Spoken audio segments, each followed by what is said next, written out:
Lesson 5.1, trig identities and the equations. So we're going to learn a lot of trig identities. Right now, just a hint, might want to keep your unit circle kind of handy, and you're going to be writing down all of these identities. I'm also going to give you a list of them, so you don't have to write them all down, so don't worry about that. So the first thing to know is what an identity is. So when I'm talking about a trig identity, what I am talking about is that the left side is equal to the right side for all values of x. And what that means is that I could replace this left side with this right side. So if I distributed this in, that would be an x plus 5, which they're equal. They don't look the same, but they are equal. And so if I were solving, I could replace this with this side, or vice versa. So the first identities we're going to look at are reciprocal and quotient identities. And you actually know all of these at this point. So your reciprocal identity is that sine is equal to the inverse of cosecant, cosine the inverse of secant, tangent is the inverse of cotangent. And then of course they go the other way, cosecant and sine. Secant is 1 over cosine and cotangent is 1 over tangent. Your quotient identities is that tangent of theta is equal to sine divided by cosine, and cotangent is equal to cosine divided by sine. So what this means is that for any of these identities here, if I was given cosecant, I could replace cosecant with 1 over sine. If I was given, say, cotangent, I could replace it with cotangent, I could replace it with 1 over tangent or with cosine over sine. So using the trig identities here, if I was given that cosine of theta is equal to 3/4 and I wanted to find the secant of theta, I know that the cosine of theta equaling to 3/4, I'm going to replace cosine with secant. And I can't replace it with just secant, I have to replace it with 1 over secant is equal to 3/4. And so then if I want to take the reciprocal of the left side, I need to take the reciprocal of the right side. So notice I was only replacing the cosine with the identity. The next one right here, it says if secant is equal to 5/4 and tangent is equal to 3/4 the sine of x.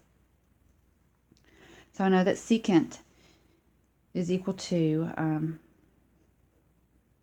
1 over cosine. So that means that cosine is equal to 4/5, taking the reciprocal. I can take the tangent of x equal to 3/4. I know that tangent is equal to sine of x divided by the cosine of x. And then from the previous right here, I can plug in what cosine is equal to. So sine of x over 4/5 is equal to 3 over 4. I multiply both sides by the denominator. And yes, you can use a slightly different way to find this. So I know then that sine of x is equal to 3/5. But I was using the identities to show you how it works. You can start replacing it with what you know to find the next. So here are your Pythagorean identities, and these are pretty common identities, so you need to know especially this first one. So sine squared of theta plus cosine squared of theta equals 1. It's like a squared plus b squared equals c squared. So sine squared of theta plus cosine squared of theta equals 1. This is a very important Pythagorean identity. And then, really, if you know that one, you can derive the rest of them from it, because I can take and divide all of this by cosine squared. So cosine squared theta, cosine squared of theta. And that sine divided by cosine is tangent. Cosine squared divided by cosine squared is a 1. And 1 over cosine squared is secant squared. Ah.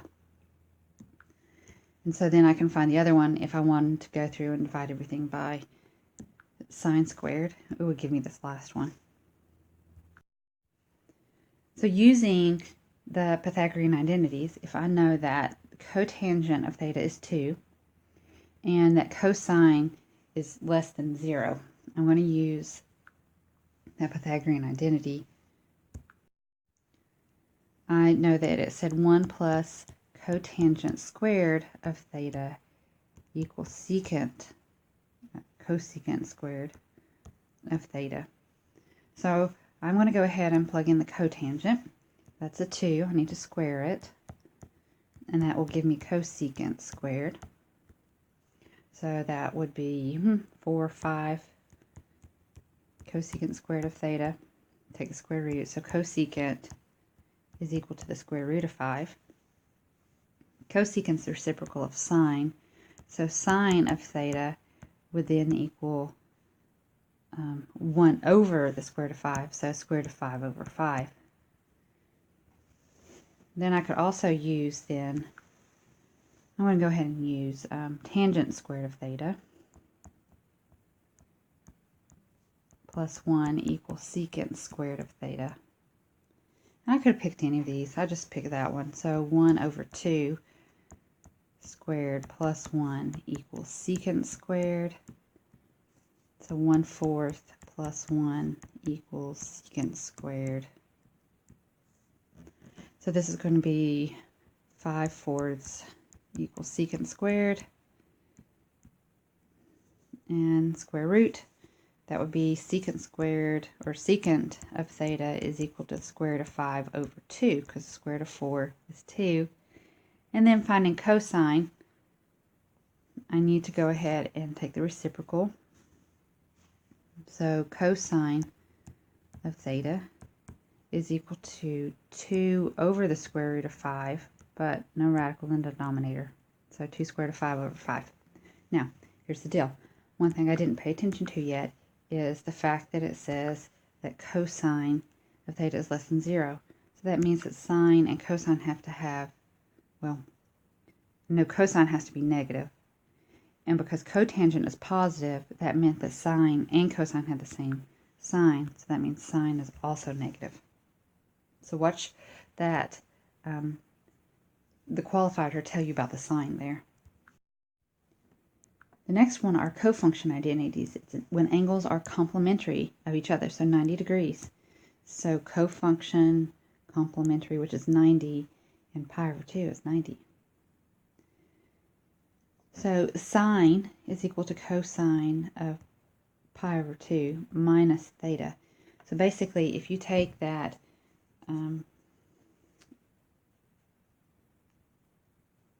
you look at your angle 90 degrees away, that the sine function was the same as what the cosine function was.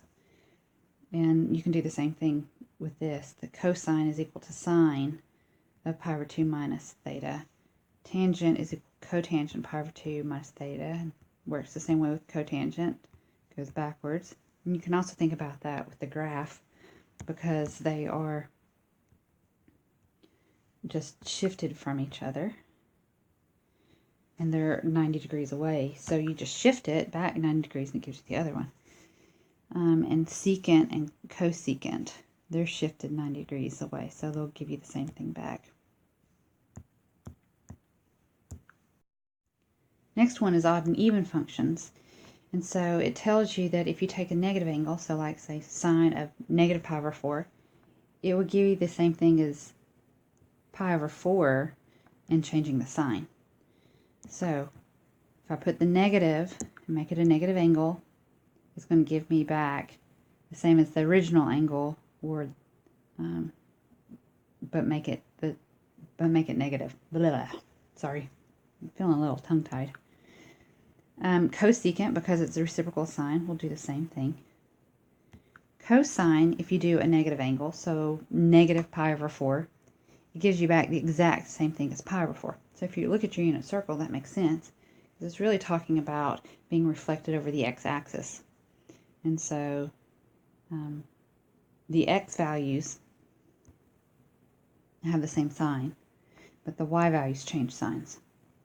So cosine and secant will give you the same, and then tangent and cotangent will give you the negative of the angle. Negative angle will give you the negative of the function, because sine's involved in it. So I'm going to use those two identities to find what the sine of x, well, actually find the cosine. If sine of x equals negative 0.37, I want to find the cosine of x minus pi over 2. So I look at my trig identity for cofunctions, cofunction formulas, and I have cosine of pi over 2 minus theta is equal to sine of theta. Well, that's not what I have up here, so I need to try to match this. So I'm going to go ahead and pull out a negative.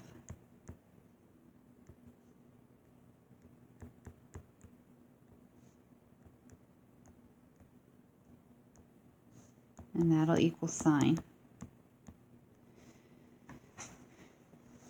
And so far, then this will match. But this cosine of a negative, I'm going to go ahead and use this trig, my odd-even formulas. And so the negative of the angle is going to give me the same thing. So cosine of pi over 2 plus theta is equal to the sine of theta. Not plus, it's a minus. I just caught that.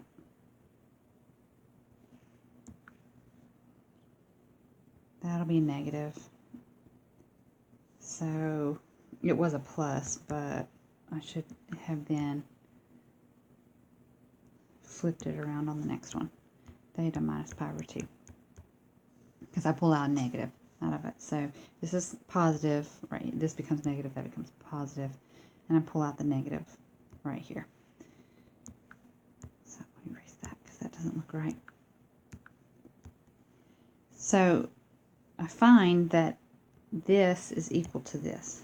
So, which is equal to negative 0.37. All right, I'm going to erase and do the next one now. Just because I'm a little out of space. Alright, so this time I'm going to take tangent and change it to this. So tangent of theta. I'm not going to mess with this part right now, okay? I need to match that. So tangent of theta is equal to the cotangent of pi over 2 minus theta. That's what my identity says. But right here, what I have is that it's backwards. So I'm going to try to match that. So I'm going to pull out this negative. And so that gives me negative pi over 2 plus theta. So I can change that around. Theta minus pi over 2. And yes, I need to put parentheses right there. And then from my even and odd formulas, the cotangent, if I have a negative on the inside, it's equal to the negative on the outside. So this becomes negative cotangent of theta minus pi over 2. So I know that tangent is equal to the negative of this. So I just need to change the sign. So negative 1.28. The next thing we're going to do is we're going to simplify by rewriting trig expressions. Big hint here. Okay, if you can, move everything to sine and cosine.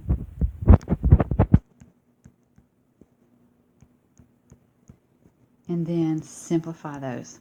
Now, sometimes you can see it earlier, sometimes you can't. But we're going to go ahead and change to sines and cosine. So secant, cosecant is 1 over sine. So this is sine of theta. Secant is 1 over cosine. And cotangent will be cosine over sine. So I'm going to use these identities that I have to solve this. And so if I need to subtract, I need to have a common denominator. So they both have a sine. So that means I need to put a cosine in this. So this is cosine of theta over cosine of theta. Now they have the same denominator, so I can put them together. So this is going to be 1 minus, it's cosine times cosine, so that's cosine squared of theta over sine times cosine. Now, 1 minus cosine, I had that one that sine squared plus cosine squared equals 1. I just moved the cosine squared over. So this is sine squared of theta over sine theta cosine theta. And then the squares, the sine cancels because that's like sine squared like that. So that cancels out and I'm left with sine divided by cosine. Sine divided by cosine is tangent. And so I just simplified. So this next one I think might be a little easier because the first thing I see is 1 minus sine squared of x. So I know already that that is going to be cosine squared of x. And then this is 1 divided by cosine. Oh yeah, this is a lot easier. So this will cancel and the squares cancel and I'm left with just cosine of x. So something that you need to see right here is that when you see squares on sines and cosine, start thinking Pythagorean identity. It could be a Pythagorean identity. Yes, it could be. So that's a good place to start. So right here, I am already thinking, oh wow, I have a cosine squared. I'm probably going to be thinking of Pythagorean identity. But let's start right here, tangent. So I know that tangent is equal to sine divided by cosine. Oh, see where this is going? Going to go ahead and minus sine of x, cosine squared of x. I'm going to go ahead and reduce out the cosine. With sine of x minus sine of x, cosine squared of x. I have a GCF of sine, so I'm going to say sine of x. Pull that out, just like if it were just a variable in an equation. 1 minus cosine squared of x. Oh, there's my Pythagorean identity. That was my alarm on my phone telling me, oh, pay attention. So this is 1 minus cosine squared. That is one of them. So you always need to make sure you pay attention to signs. Okay, so it's moving the sine, the cosine over, so that's going to be sine squared of x. Yeah, sine squared of x. And then sine times cosine. When you multiply, you add exponents, so this is just sine cubed of x. So the next one here, I'm seeing a squared, so I'm thinking I'm probably going to be using a Pythagorean identity. This negative cosecant, I know that cosecant is equal pi over 2 minus theta. That's equal to secant of x. So that's negative secant, negative tangent squared x secant x. I have a GCF, so I'm going to take, I'm actually going to take out a negative secant. And you're like, why are you taking out a negative? Well, I just noticed they were both negative. So this is 1 plus tangent squared of x. And looking back at my Pythagorean identities, tangent squared theta plus 1 is secant squared. So I can replace it with secant squared. And that gives me negative secant cubed of x. And I'm done. Next one here. This one has its own page because it's a little longer. I'm looking at this, and some people try to reduce this out. Please, you cannot do that. Don't do that. Remember, it's the whole group. It's like this has parentheses around it, or nothing at all. It does not have a common denominator, so I can't combine it yet, but that's the deal. It doesn't. So I am going to multiply the denominators by its conjugate, which is actually the other denominator. So I'm going to multiply this one by 1 minus secant of x, 1 minus secant of x, and this one 1 plus secant of x, 1 plus secant of x. And what that does, that gives me the fl. So the top becomes secant x plus secant squared of x over first, 1 times 1 is 1, and then it'll be a minus because it'll be a difference of squares, secant squared of x. And then the top, since the denominators will be the same, I'm just going to go ahead and distribute here. Secant of x minus secant squared of x. If I distribute the negative through, it's negative, that's a positive, cancels, cancels. So what I have now is secant squared plus secant squared. So 2 secant squared of x.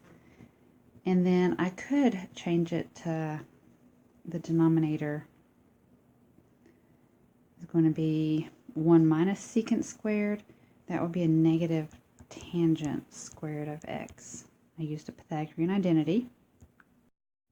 Doing a little bit more work. I know that, secant squared, so I'm going to put this 2 out front. Secant squared is going to be 1 over cosine squared of x. And then this negative tangent, I'm going to put the negative out front. Tangent is sine squared over cosine. And you're like, but you didn't write it over cosine, you put cosine on top, because tangent was down in the denominator. So because tangent was here, I go sine over cosine. And then I can do a little reducing here. I have negative 2, 1 over sine squared of x. And the reciprocal of sine is cosecant. So this is equal to negative 2 cosecant squared of x. And then last one, it says to rewrite this as a fractionless expression. So, telling myself, conjugate for the denominator. 1 minus cosine of x in the denominator, 1 minus cosine of x in the numerator. Don't want a fraction. It's a conjugate, so go fl first and last. 1 minus cosine squared of x. So numerator, 1 minus cosine of x. No squareds there. Denominator, 1 minus cosine squared of x. That's sine squared of x. And then as a fractionless, I just need to take the reciprocal of sine. Reciprocal of sine is cosecant squared. I almost put a theta there. Let's change it to x. Keep our variables the same. Times 1 minus cosine of x. Just wants no fraction. So we're good.